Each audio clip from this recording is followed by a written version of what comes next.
Welcome to another mini lecture brought to you by thought leaders in their field. We are happy to share some of our ideas in brief and encourage you to get in touch with us for further information on the topic.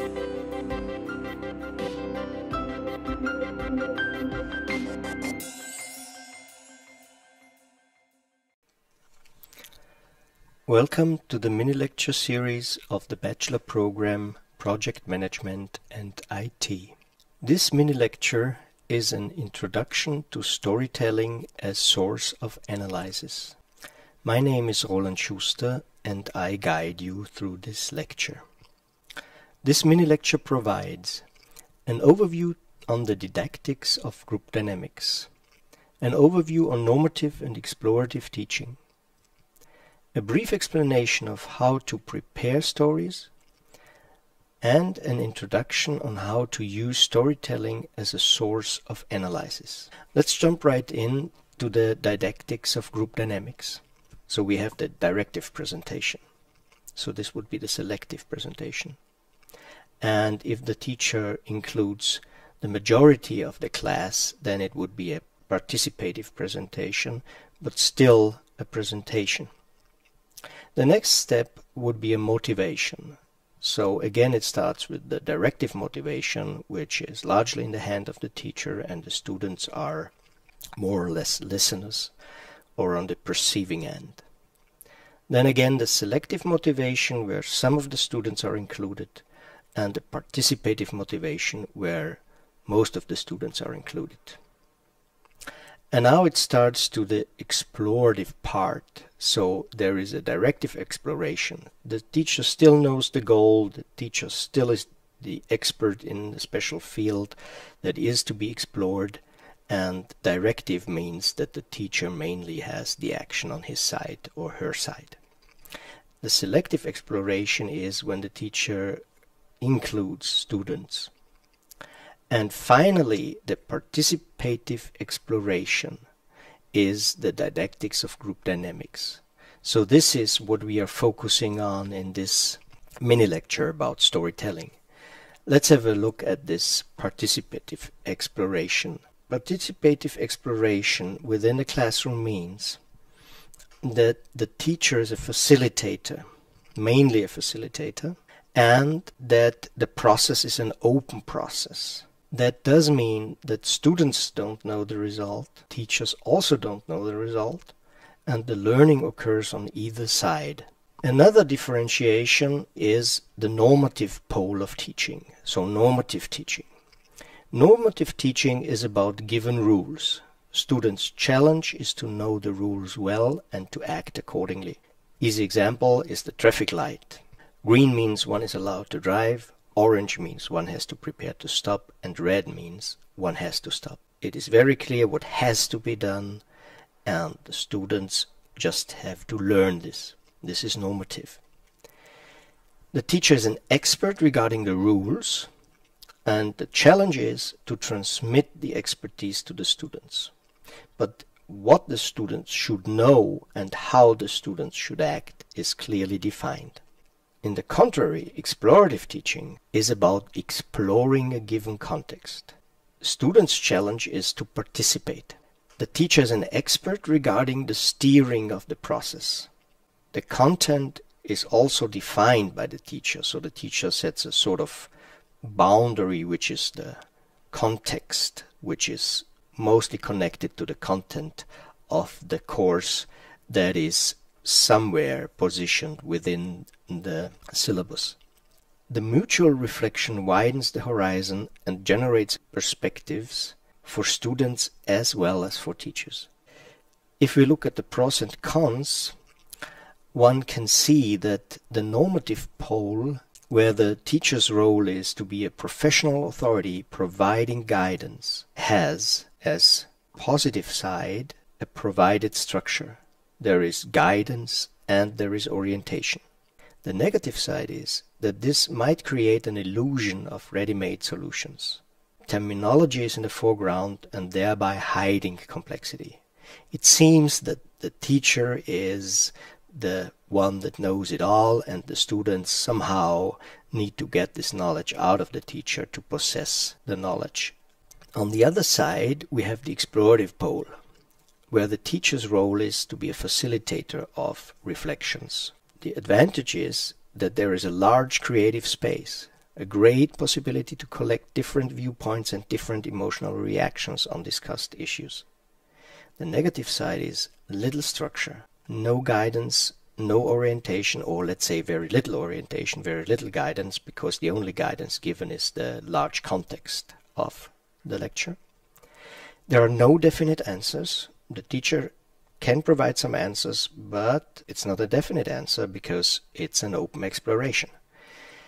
There are no ready-made solutions, and this goes with increased uncertainty. This can be an unpleasant feeling within a lecture that is explorative. Now let's have a look at storytelling. Stories are memorable, easy to understand, and establish a common ground with others that create credibility. Narratives also create a sense of empathy from a cognitive and emotional position to help us understand the experiences and worldviews of others. So now the stories are kind of the transporter of data, and with the stories there comes a basis for discussion. So let's have a look to the course Management of Stakeholders and Change Projects and how to prepare the stories for this course. First of all, involvement. It's necessary that every student that provides a story is personally involved in the story. This is a very important issue. The story should include emotional aspects openly, and the story has to be anonymized. This is just so that nobody is able to know the persons who are occurring in the story and the companies who are occurring in the story. One can use fantasy names to make the story still interesting to tell, because it's difficult to tell a story where you have like codes like A1 and B6 and something like that. It's better to use fantasy names because it's for the flow of the story and for the listeners easier to follow. The next thing is the context. Especially regarding this course, the Management of Stakeholders and Change Projects, the story has to be connected to project management. This is a condition that is necessary. It should be a story related to change projects. This would be nice, but it's not necessary. It's not mandatory. It is possible to choose a story out of the UAS BFI Vienna context. So if students experienced something within a seminar where they did project management, where they did a practical project, they can use that. Regarding visiting students, it can be a story related to their education environment. So they can bring in something from their experience. Formatting. The story must be put in writing as a PDF file. The story should be told within a minimum of 300 and a maximum of 1,500 words. Sketches and diagrams can be included. The style is solely up to the student. So whether a student writes plain words, uses no sketches, no diagrams, whether a student uses mainly sketches and diagrams, not a lot of text, this is all up to the student, because it's very important for the student to bring in his or her personal style. Let's have a look at some examples. We have here different perspectives of the same context. So both students, student A here, did make a picture of the context UAS BFI Vienna. He focused on hierarchical layers. Student B, a fellow student of student A, so those two students went 5 semesters to the same institution in the same program, they were in the same class, and student B has this sort of picture. As you can see, those pictures differ to a high degree, and as you also can see, both are a picture that is related to the stories of the students within the institution. So it's not about that one picture is wrong and the other is right. It's not about that one picture would be better and the other worse. But it's about that every picture is the right one because it is a subjective perspective, and a story told by a student is always, to a certain degree, a subjective story. So here are some rules of thumb for a story. You are totally free, as I told you, in creating the story and how you like it. For example, more text, less pictures, or more pictures, less text, and so on. But you have to think about that complexity grows with the number of people involved, the number of people of different departments involved, the number of people of different hierarchical levels involved, the number of people of different companies involved, the number of people of different culture involved. So if you want to have a complex story, you might put some more people in, and not just only one opponent that you remember and that you're talking about. Stories that have more complexity are most of the time more interesting to analyze. It does not necessarily mean that there is not enough complexity in a story where there are only two opponents. Sometimes what we experienced in our classes was that at the beginning there were two people named in the story, but after analyzing the whole thing, a bunch of people kind of came into the scene because it was happening in an organization, so there were always subordinates or superiors involved and so forth. So don't worry too much about your story, just choose the one you are most kind of interested in, or you wanna sort of work through in this class again. Some other rules of thumb are that every story is unique and individual, and that's why there is no right or wrong. It's your story. That's it. You tell your story however you tell it, and the rest will show up during the process of analyzing. Every story is an opportunity for learning, and the writing of a story is already a learning process for the writer. There is no definite answer how it should have been. So whenever you present your story, do not calculate that at the end you will have a definite answer how it should have been done, or whether you did it right or whether you did it wrong. At the end, there is only something like a growing perspective and growing insights. So a story is like a seed that can begin to grow and give you new insights and new perspectives. Let's have a look to the process. The whole process, because within a class we are roughly about 20 students, so there will be 20 stories. It begins that the lecturer defines the context for the stories, which already was done a few slides ago. So now 20 students will write down their stories and prepare that he or she is able to tell the story to other students. Then, in smaller groups of 4 to 6 people, the students exchange their stories. So in this first step, the students exchange the stories to each other, and they choose the stories with the highest learning potential. So here, already within the process, the students are digesting the stories and discussing about complexity of the stories, about learning potential of the stories in the context of the lecture. In the next step, the students define criteria to rank the stories, and then finally chosen stories are analyzed within the plenary according to the ranking. The point is that within the plenary there is not the time to work through all the stories of all the students. So most of the time there are 3 to 4 stories that are analyzed in depth within the plenary.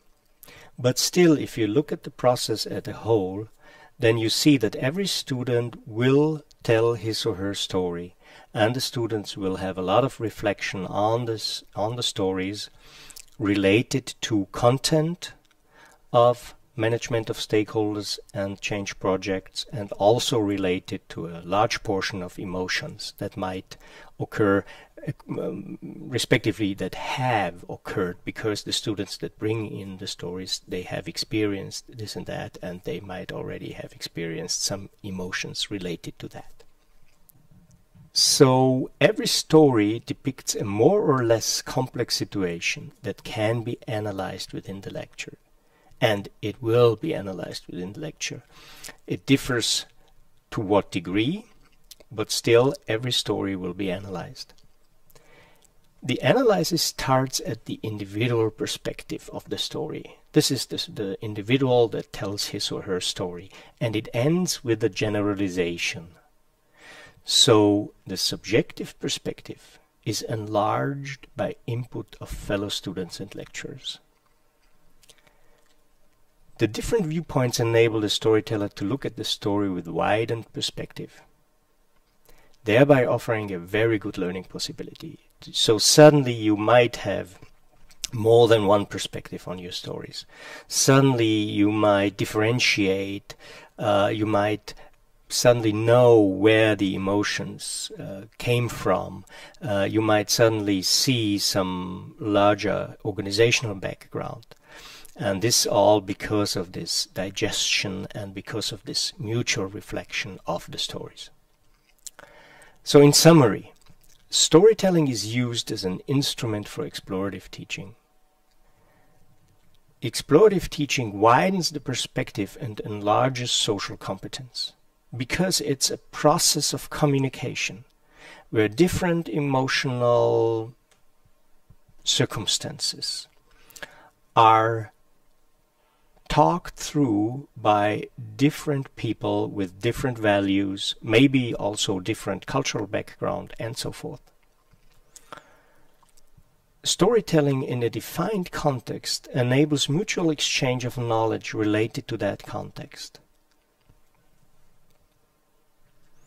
And storytelling enables to address highly complex issues in a holistic way by combining rationality and emotionality, which is very, very important, because you will not have situations, whether in your project management life nor in organizational lives, without emotions, because that's in our human biology. So it's very important to digest whatever situations in both ways, in a holistic way. So rational and emotional, distanced and very, very close. Storytelling and analyzing is a very good learning opportunity for those telling the story as well as for those analyzing it. So I invite all students to dive into the process and to experience this. This mini lecture has been brought to you by the UASBFI Vienna, one of the leading universities of applied sciences of business, management, and finance. Please check out other episodes of our mini lectures and scan the QR code for further reading on the topic we have covered in this episode, or for a quick link to the presenter's profile.